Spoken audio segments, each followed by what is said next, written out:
আসসালামু আলাইকুম। Hello viewers, আমি এখন ঢেলা মাছের তরকারি রান্না করে দেখাবো।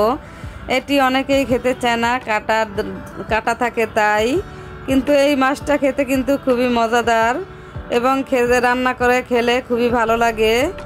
এখন আমি এখানে ঢেলা মাছ নিয়েছি আলু, টমেটো, ধনিয়া পাতা, আর বাকিগুলো আমি চুলায় রান্না করতে বসে দেখাবো। এখানে দিয়ে দিচ্ছি আমি তেল, দিয়ে দিচ্ছি পেঁয়াজ কুচি কিছু, এটা আমি বাদামি করে ভেজে নিব। একটা তেজপাতা ছিঁড়ে দিয়ে দিচ্ছি একটু ফ্লেভারের জন্য।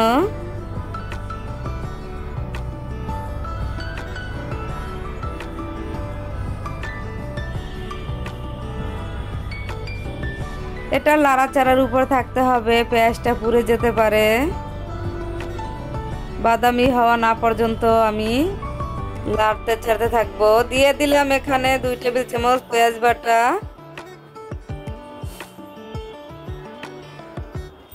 হাফ টেবিল চামচ রসুন বাটা, আর আদা বাটা আর জিরা বাটা।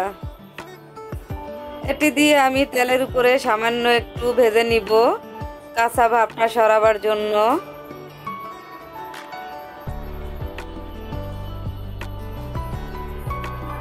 আমি সামান্য একটু পানি দিয়ে এতে গুঁড়া মশলাগুলো দিয়ে দিব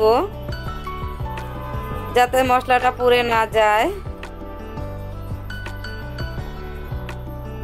এখন আমি সামান্য হলুদ দিয়ে দিচ্ছি লাল মরিচের গুঁড়ো 2 টেবিল চামচ,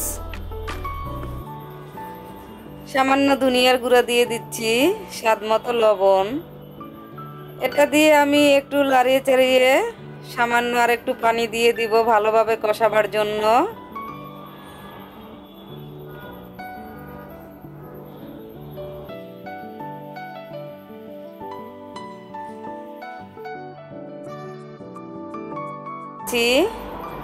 পানিটা দিয়ে আমি মশলাটা ভালোভাবে কষিয়ে নেব।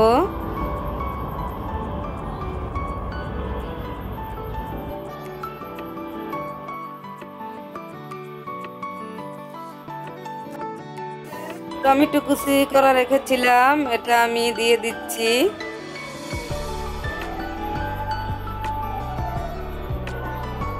এটা দিয়ে আমি কিছুক্ষণ লাড়িয়ে চেড়ে নিব সিদ্ধ হওয়া পর্যন্ত। আমি আলুটা আগেই ভেজে রেখেছিলাম নুন হলুদ দিয়ে।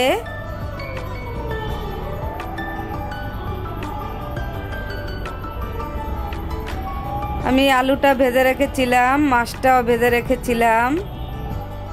আমার ভিডিওটি বড় হয়ে যাবে দেখে আমি আগে এগুলো ভেজে রেখেছি এবং দেখাইনি।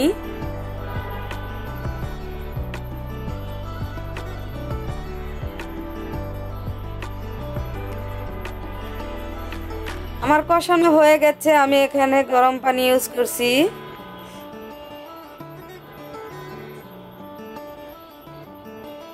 আমি বেশি ঝোল রাখবো না, কারণ এই তরকারিটা আমি মাখাই রাখবো। পানিটা ফুটে আসলে আমি এখন ভাজা মাছগুলো এটার ভিতরে দিয়ে দিব।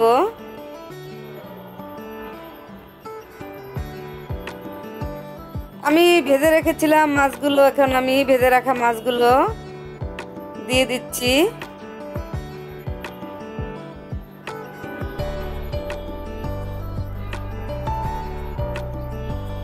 আমি সুন্দর করে চাইরো জায়গায় আমি বসিয়ে দিচ্ছি মাছগুলো। দিয়ে দিলাম কয়টি ফ্লেভারের জন্য কাঁচামরিচ আর ধনিয়া পাতা। আমার তরকারিটা প্রায় হয়ে গেছে, এখন আমি নামিয়ে পরিবেশন করব। হ্যাঁ দেখেন, মাশাআল্লাহ দিলে খুবই সুন্দর, খেতে খুবই ভালো লাগবে। আপনারা চাইলেও একবার ট্রাই করে এটা রান্না করে দেখবেন যারা না খেয়েছেন। আপনারা ভিডিওটি ইউটিউব চ্যানেল থেকে দেখলে চ্যানেলটি সাবস্ক্রাইব করবেন ও ফেসবুক পেজ থেকে দেখলে পেজটা ফলো করবেন। এতক্ষণ ভিডিওটি ধৈর্য সহকারে দেখার জন্য আপনাদেরকে ধন্যবাদ। আল্লাহ হাফেজ।